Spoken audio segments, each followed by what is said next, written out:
अपने माता पिता और विमाता से आशीर्वाद लेकर आपने इतनी कम आयु में भीषण तप किया।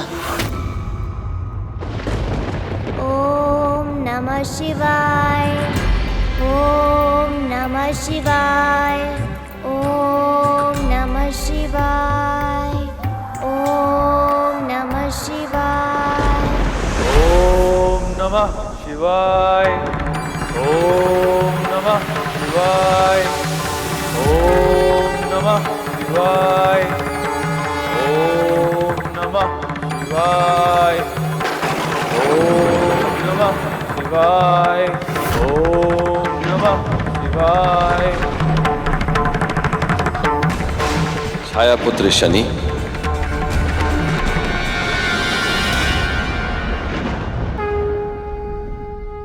आपकी तपस्या सफल हुई।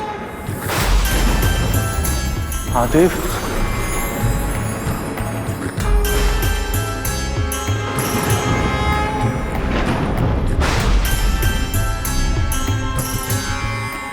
प्रणाम महादेव। मैं आपकी भक्ति से अत्यधिक प्रसन्न हूं। आप निर्दोष हैं, स्वभाव से निष्पक्ष हैं। इसीलिए पृथ्वी पे जन्म लेने वाले सभी व्यक्तियों को उनके कर्म अनुसार फल देने का कार्यभार मैं आपको सौंपता हूं। आज से आप न्यायाधीश और दंडाधिकारी जैसे नामों से भी जाने जाएंगे।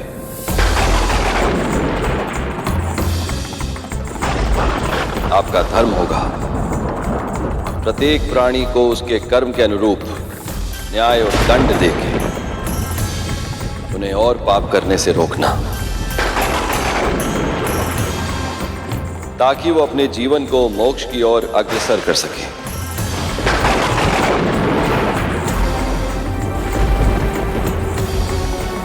जो आज्ञा प्रभु। इससे पहले कि आप किसी और के साथ न्याय करें, आवश्यक है कि मैं आपके साथ न्याय करूं। जन्म के बाद से ही आप अपने पिता से दूर रहे, इसीलिए मैं आपको सौर मंडल के ग्रहों में स्थान देता हूं।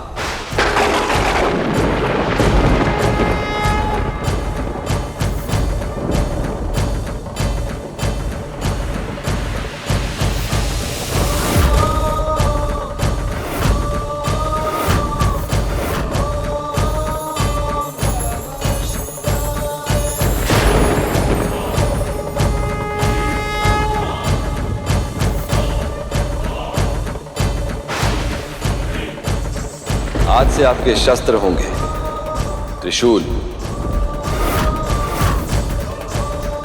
गदा और तीर।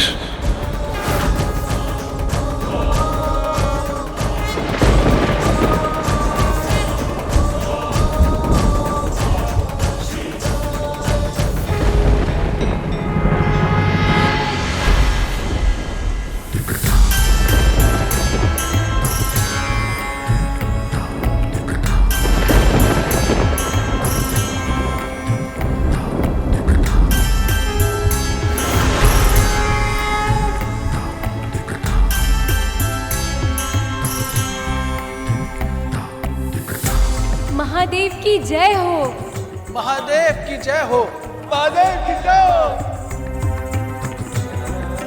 महादेव की जय हो।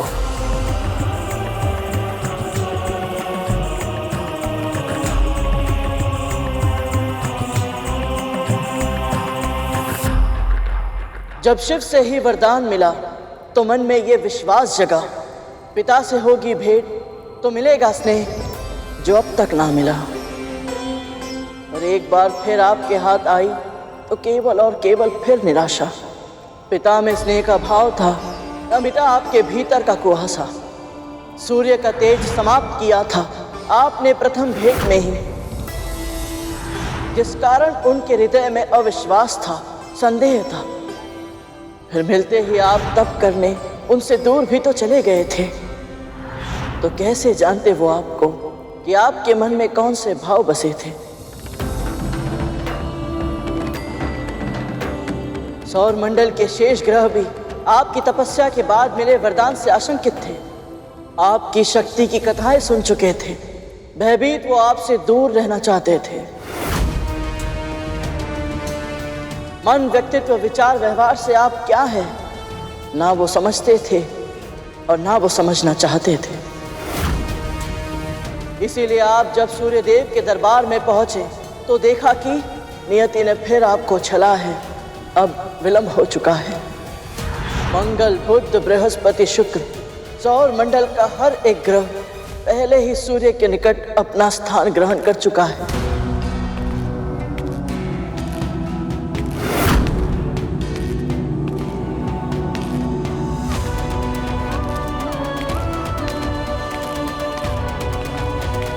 प्रणाम पिताश्री। आओ शनि, अपना स्थान ग्रहण करो।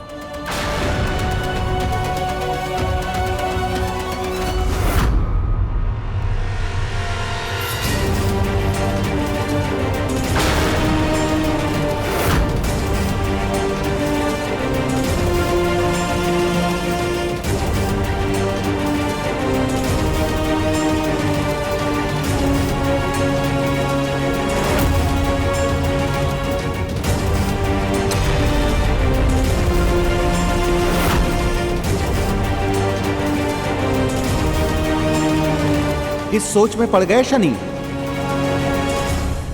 अपने आसन को लौह का बना देखकर आश्चर्यचकित हो रहे हो। वैसे तुम्हारे रंग रूप और व्यक्तित्व के अनुसार ही आसन है। तुम्हें अच्छा तो लगा ना शनि?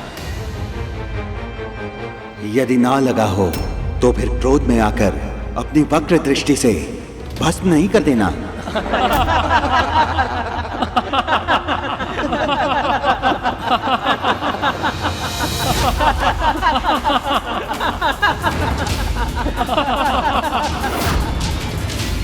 ये सब परिहास करते तो मैं भी इनके साथ हंसता, परंतु ये मेरा उपहास कर रहे हैं और आप मौन हैं।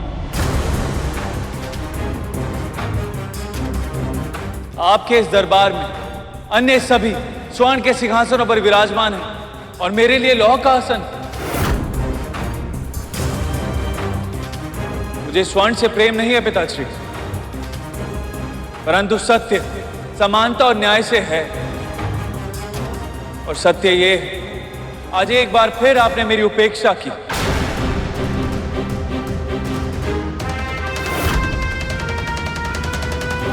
कोई बात नहीं पिताश्री, महादेव ने मुझे कर्मफल का न्यायाधीश और दंडाधिकारी घोषित किया है और अपने कर्म से मैं समस्त संसार में सर्वोच्च स्थान प्राप्त करूंगा और ये मेरी प्रतिज्ञा है पिताश्री।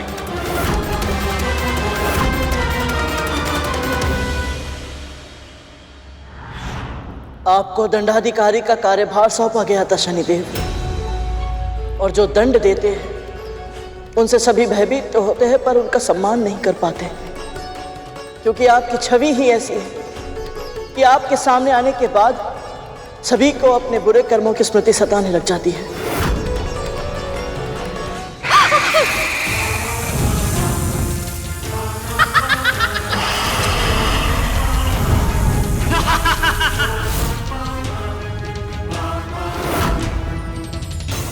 समय आया और आपका विवाह चित्ररथ की पुत्री देवी धामिनी के साथ होना तय हुआ, पर तब भी आपके साथ थी तो केवल मां छाया।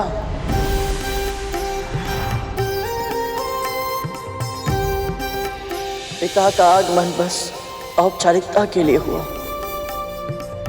पर एक भी ग्रह आपकी प्रसन्नता में सम्मिलित नहीं हुआ। वो अपमान भी आपने जिया और देवी से गंधर्व विवाह किया।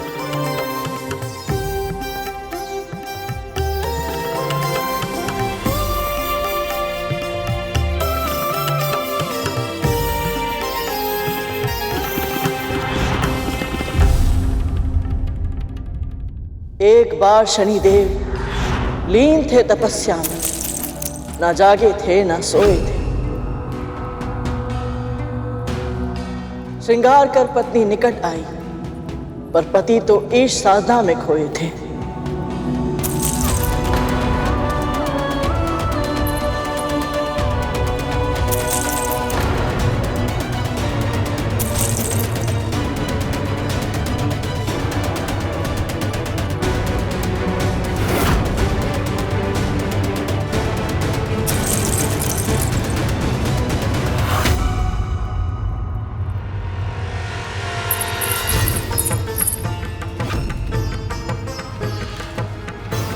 पत्नी अपने पति का ध्यान आकर्षित करने के लिए प्रयत्न करे और फिर भी उसका पति उससे उदासीन रहे। एक स्त्री के लिए इससे बड़े अपमान की बात और कुछ नहीं हो सकती।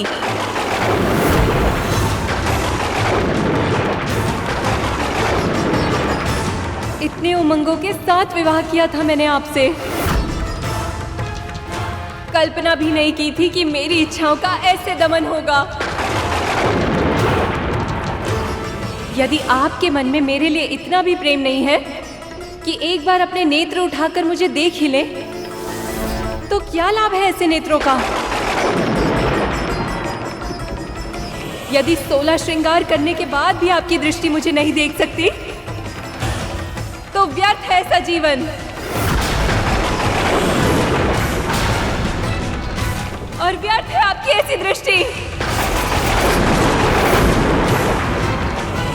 इसलिए मैं पतिव्रता धामिनी अपने सतीत्व के सभी पुण्यों को साक्षी मानकर आपको श्राप देती हूँ कि आज के बाद आपकी दृष्टि जिस पर भी पड़े उसका सर्वनाश हो जाएगा।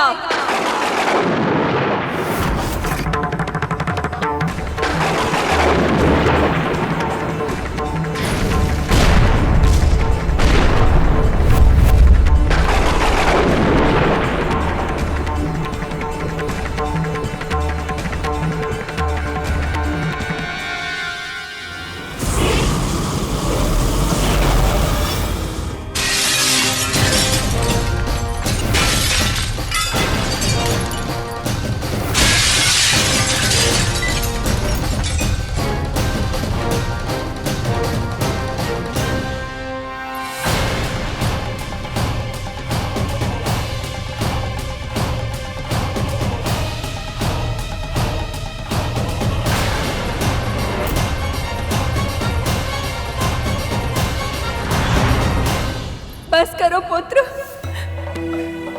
मुझे उस क्षण का स्मरण मत कराओ। क्रोध में आकर मैंने एक शिव भक्त की तपस्या को भंग करने का दुस्साहस किया था और उस पाप का फल मैं आज तक भुगत रही हूँ। अब चाहे कितने भी अच्छा क्यों ना हो, मेरे पति एक क्षण के लिए भी दृष्टि उठाकर मुझे देख तक नहीं सकते।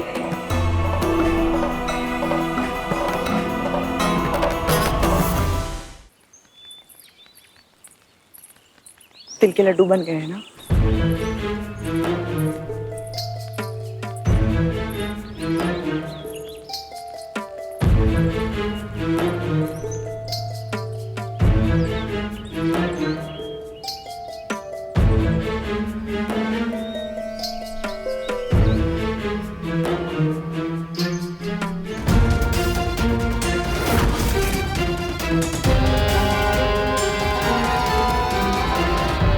तुम दोनों के यहाँ खड़े रहने से तुम्हारे भाई वापस नहीं आएंगे।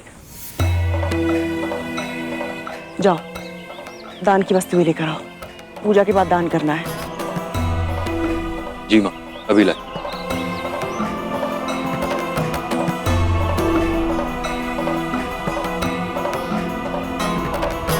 देवी धामिनी के श्राप के बाद आपकी दृष्टि न केवल उनके लिए बल्कि पूरे संसार के लिए अभिशाप बन गई। पिता की उपेक्षा, मां से वियोग और पत्नी के श्राप जैसे अनेक दुखों से उत्पन्न नकारात्मक ऊर्जा आपकी तपस्या के कारण तपोबल में बदल गई और उसी तपोबल का परिणाम है आपकी वक्र दृष्टि और उसका अद्भुत प्रभाव। अब यह दृष्टि जिस प्राणी पर पड़ती है उसकी दुर्गति निश्चित ही हो जाती है।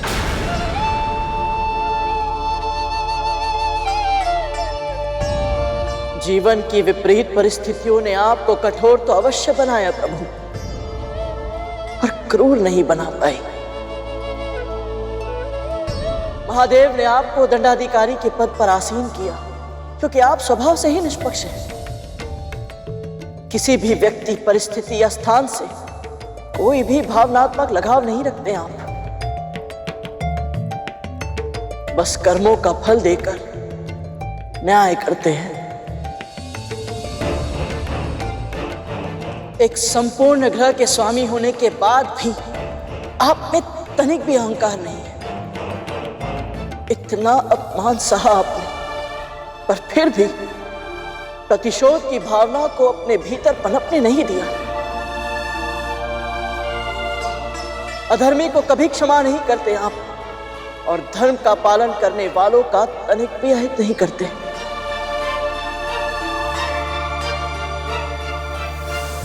आपकी वक्र दृष्टि प्रभावी है, बहुत प्रभावी है, पर उससे भी अधिक प्रभावशाली है आपकी कृपा दृष्टि। आपकी कृपा का आशीर्वाद जिसे भी मिल जाए उसे धन, धान्य, समृद्धि, ऐश्वर्य सब कुछ अपने आप मिल जाता है। इसीलिए मैं जानता हूं प्रभु, आप संकट कारक नहीं हैं। मैं आपको नमन करता हूं प्रभु।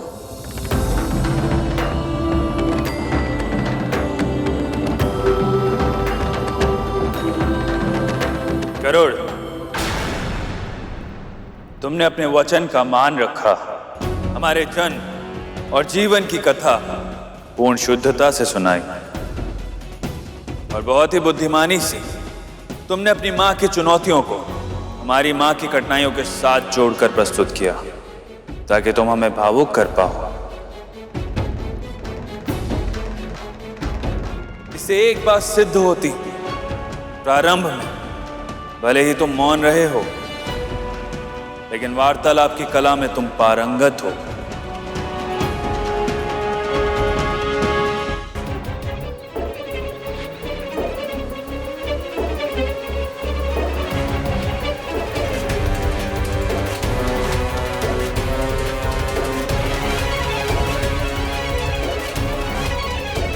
गरुड़, क्या हुआ? तुझे कोई संकेत मिला? संकेत नहीं मिला दीदी, वो स्वयं दिखा मुझे अभी अभी एक पल के लिए इस दिए में।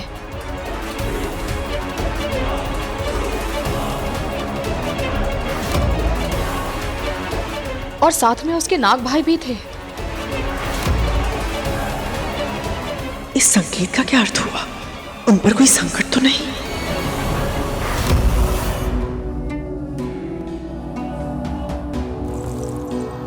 और यदि तुम्हें प्रतीत हो रहा है कि तुम्हारी ये कला तुम्हें सुरक्षित रख सकती है तो ये तुम्हारी बहुत बड़ी भूल है गरुड़। महाराज, मैं आपसे विनती करती हूँ, आप इन सभी पे अपनी कृपा कीजिए। मैं आपकी एक इच्छा पहले ही पूर्ण कर चुका हूं देवी। हम सब ने गरुड़ को सुना है, परंतु हमारी व्यक्तिगत भावनाएं न्याय के मार्ग में अवरोध नहीं उत्पन्न कर सकती। मैं अपने धर्म का पालन करूंगा देवी, और शनि दरबार में इन सब के भाग्य का निर्धारण भी वैसे ही होगा जैसे आज तक होता आया है, उचित प्रक्रिया के माध्यम से।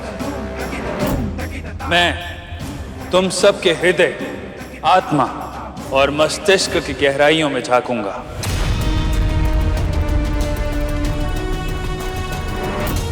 फिर मैं निर्णय लूंगा कि तुम क्षमा के योग्य हो या दंड के।